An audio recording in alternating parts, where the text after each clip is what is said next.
I am a KZN-born girl who loves the ocean, lives for that, love good food, love connecting with people, unapologetic global citizen, even though I'm proudly African, have been to over 60 countries in the world. I am an avid reader, so I just live to learn and to study, so still studying, doing my doctorate in applied leadership in Switzerland at the moment. I am an only child, so my friends are like my family. They mean everything to me. My dog's name is Rocky Bobo, even though he's a Yorkshire Terrier. And I think burgers may be the best meal ever made. You speak a lot about authenticity and being authentic. Where did that come from? Did you grow into that, or how did you find your feet in being authentic? That's a good question. I think it came from growing up. Like, how do you define yourself? You grew up in a small township and then you thrust into an environment that's suburban and no one looks like you and it's very difficult.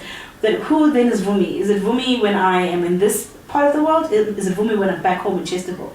And knowing that I am home and I am me wherever I am in the world, that forces you to really start being authentic. Okay. So could you tell us more about your passion for women empowerment? Yeah, definitely. I think coming from a very traditional family, and the women in my family are incredibly strong and they've endured so much, but being in a patriarchal Zulu family, you tend to find that the men get all the glory, yet the women are still, if not more so, worthy of it.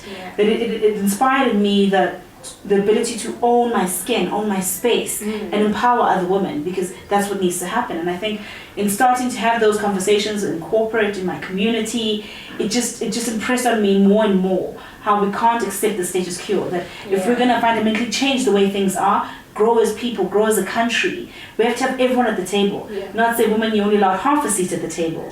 So for the betterment of us all, it becomes important that everyone has a seat at the table. Yeah, it's funny that you speak about everybody having a seat at the table, because we know, like this says, I am an African.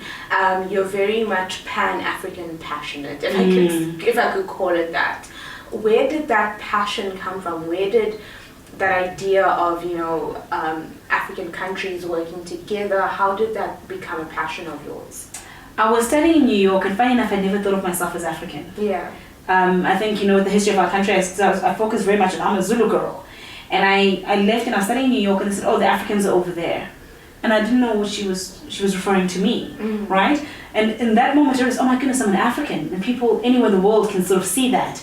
And that made me start getting a little bit curious. So I started experiencing and having conversations with people from all over the continent. Then I wanted to go to these countries. So I started out in Ghana, and I just was so excited to be in a country that was foreign, but that was so familiar. Like, you're in Accra and it feels like you're in Durban. The humidity, the food, the spiciness of the people and the warmth. Then I thought, this might just be the best holiday I've ever had. It's like almost like a staycation, but with greater exposure. And I started traveling, and I'm obsessed with African material and prints and the culture and the food and the food and the food and the food. So I think that really grew my need to be Pan-African. Okay, and you have a very extensive collection of African prints and this huge African wardrobe, I'm imagining, because I see you all the time, like, studying your stuff. Is that just another passion of yours, another hobby of yours, or? I think it is a bit of a hobby. I think every girl will say a pair of shoes and some clothes are a hobby.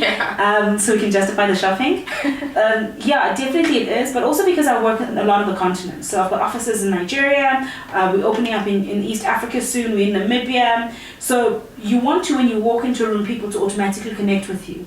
Because when people hear, oh, you're South African, people might sort of disengage. But we're seeing you in African print, automatically you're familiar, we're able to connect. And you also look fabulous, and very rarely will someone be wearing your look.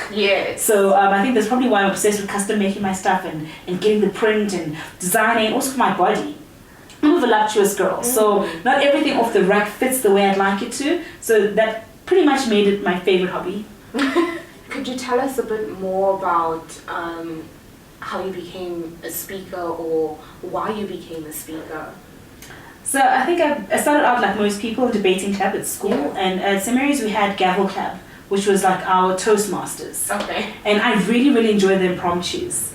And it just started becoming a skill set And it was interesting to me that so many people are afraid of speaking in public, and to me it's something and it was never a problem for me to be able to articulate how I feel or what I think. I think it's like the second biggest phobia or something. Yes, after death. Yes. Yeah, so people are afraid of the unknown, death, and public speaking.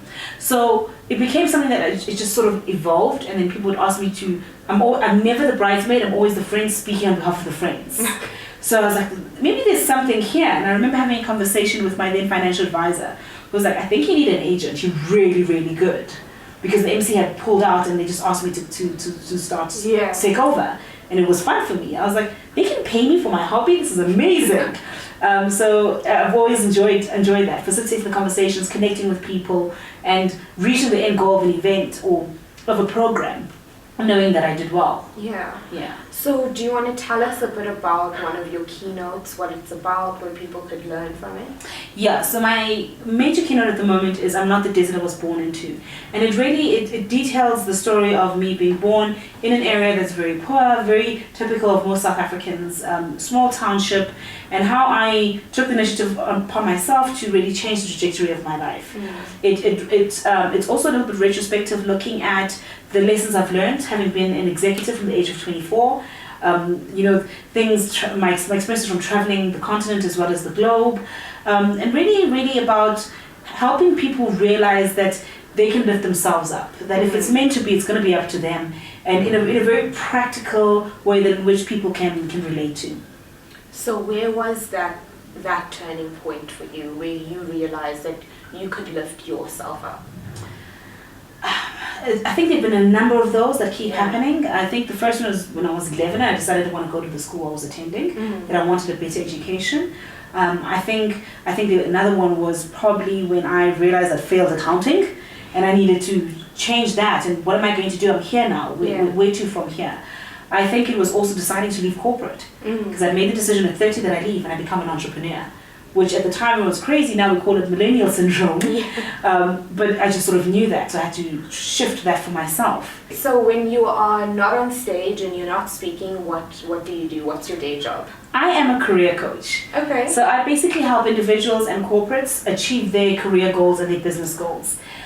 So we have coaches across the country, so in all the major cities, Cape Town, Durban, Johannesburg, Port Elizabeth, Pretoria, as well as in Nigeria, as well as now in Uganda, as well as in Namibia. And really it's about changing the way work is. It's about helping people recruit the right people into their organization, helping people within the organization grow and really disrupt the way things currently work. So people love their jobs and not have to endure them. Yeah. And work really should be play. I think it was Karl Lagerfeld who said, when work is play, you never have to work a day in your life. Yes. So that's what I do. I do it whether I'm on Kai FM radio or I'm writing for The Guardian, Nigeria's largest publication. I coach people to play. What do you do on Kaya? So on Kaya, I host The World of Work with Vumi. Okay. It's part of Money and Me with Tuli Makubane at 20 past 8 every single Tuesday, and we cover various topics that people find challenging within their career and businesses.